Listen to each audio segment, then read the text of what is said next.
기차 여행 참 낭만 있죠. 창밖 풍경을 보면서 느끼는 그 부드러운 진동. 그런데 혹시 생각해 보셨나요? 기차가 다리를 건너거나 터널로 들어갈 때 왜 우리는 거의 아무런 충격을 느끼지 못하는 걸까요? 오늘 우리가 너무나 당연하게 여기는 이 편안함 뒤에 숨겨진 보이지 않는 공학의 세계를 함께 파헤쳐 보겠습니다. 네, 바로 이 질문이 오늘 우리가 풀어볼 공학적 퍼즐의 시작입니다. 우리가 무심코 편하다 하고 지나치는 이 부드러운 승차감 있잖아요. 이게 사실은 보이지 않는 곳에서 수많은 계산과 설계가 만들어낸 결과물이라는 거죠. 자, 그럼 그 퍼즐 함께 맞춰볼까요? 첫 번째 단서는 바로 이겁니다. 숨겨진 철도의 과제. 문제의 핵심은 의외로 간단해요. 아주 단단한 콘크리트 다리나 터널 같은 구조물, 그리고 상대적으로 무르고 푹신한 일반 땅, 이 성질이 완전히 다른 두 개가 만나는 지점, 이 갑작스러운 만남에서 모든 문제가 시작됩니다. 이걸 자동차 운전으로 생각해 보시면 바로 이해가 돼요. 우리가 부드러운 경사로를 스르륵 올라가는 게 아니라 갑자기 눈앞에 나타난 딱딱한 연석에 쾅 하고 부딪히는 거랑 똑같은 상황인 거예요. 이 물리적인 충돌이야말로 철도 엔지니어들이 반드시 풀어야만 하는 숙제였습니다. 이 충돌을 그냥 내버려두면 어떻게 될까요? 기차가 지날 때마다 그 충격이 고스란히 궤도에 전해지는 거예요. 엄청난 스트레스죠. 그럼 어떻게 되겠어요? 레일이 뒤틀리고 땅이 주저앉고 심각해지면 주행 안전까지 위협하는 아찔한 문제로 이어질 수 있는 겁니다. 자, 그럼 우리 엔지니어들은 이 어려운 문제를 어떻게 해결했을까요?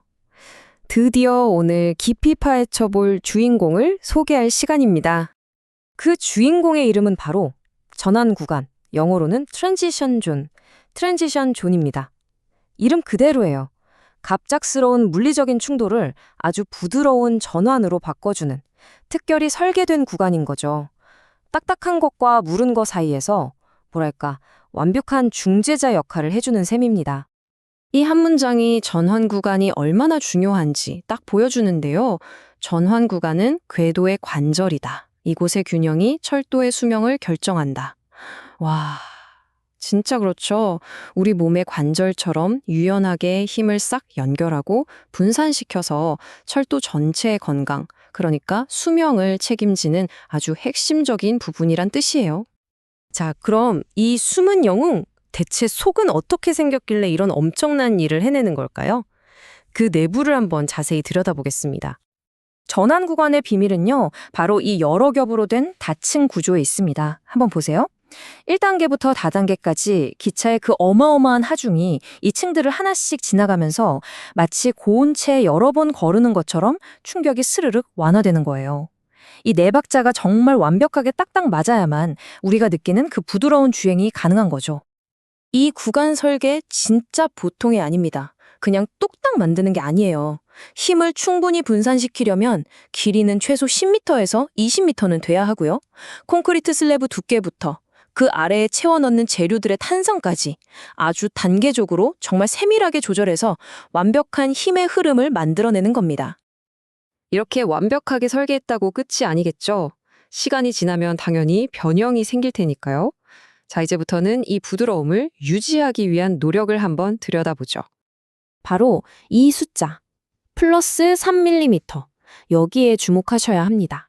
이게 대체 뭘까요? 바로 이 거대한 철도 구조물이 위아래로 움직이는 걸 관리하는 허용 오차인데요.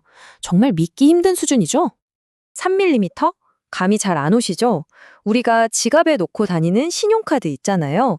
그 카드 2장 겹친 두께보다도 더 얇은 정밀도로 이 거대한 구조물을 관리해야 한다는 뜻입니다. 와, 정말 대단하지 않나요? 아니, 왜 이렇게까지 정밀하게 관리하느냐? 이유는 아주 명확합니다. 보세요. 무엇보다도 안전이 40%로 가장 크게 향상되고요. 궤도의 피로가 줄어서 신뢰성도 높아지죠. 결국엔 뭐예요? 열차 운행이 중단될 일이 줄어들고 가용성, 유지보수도 훨씬 쉬워지는 유지보수성, 이런 선순환 구조가 만들어지는 겁니다. 이건 경제적인 관점에서 봐도 아주 흥미롭습니다. 보세요. 처음 만들 때 드는 초기 비용은 좀 높을 수 있어요. 하지만 장기적으로 보면 어때요? 유지보수 비용이 확 줄어들죠. 그래서 전체 생애주기 비용, 그러니까 평생 들어가는 돈을 다 합쳐보면 오히려 더 저렴해지는 거예요. 정말 현명한 투자라고 할 수 있겠죠. 그렇다면 이 전환 구간의 미래는 또 어떤 모습일까요? 기술이 발전하면서 이제는 고장나면 고치는 시대가 아니라 고장나기 전에 미리 막는 예측 관리의 시대로 넘어가고 있습니다. 미래의 전환 구간은 훨씬 더 똑똑해질 거예요. 예를 들면 가상 공간에 똑같은 모델을 만들어 놓고 실시간으로 상태를 보는 디지털 트윈 기술, 또 인공지능이 여기 곧 문제 생길 것 같은데요? 하고 미리 알려주는 예측 분석 기술도 있죠. 심지어 공장에서 미리 딱 만들어 와서 더 빠르고 정확하게 설치하는 모듈형 시스템까지 나오고 있어요. 그러니까 문제가 터진 뒤에 수습하는 게 아니라 생기기 전에 미리 예측하고 관리하는 시대로 가고 있는 겁니다. 결국 이 모든 노력의 궁극적인 목표는요, 단순히 구조물 두 개를 잇는 게 아닙니다. 그 사이를 흐르는 거대한 힘 자체를 지배하는 거죠. 자연의 힘을 제대로 이해하고 그걸 제어해서 가장 안전하고 효율적인 길을 만들어내는 것. 바로 이게 이 공학기술의 핵심 철학인 셈입니다. 오늘 우리가 함께 본 것처럼 우리 주변에는 이렇게 당연하게 누리는 편안함 뒤에 수많은 보이지 않는 기술들이 숨어 있습니다. 여러분의 일상을 지탱해주는 또 다른 숨은 공학에는 어떤 것들이 있을까요? 한 번쯤 주위를 둘러보시는 건 어떨까요?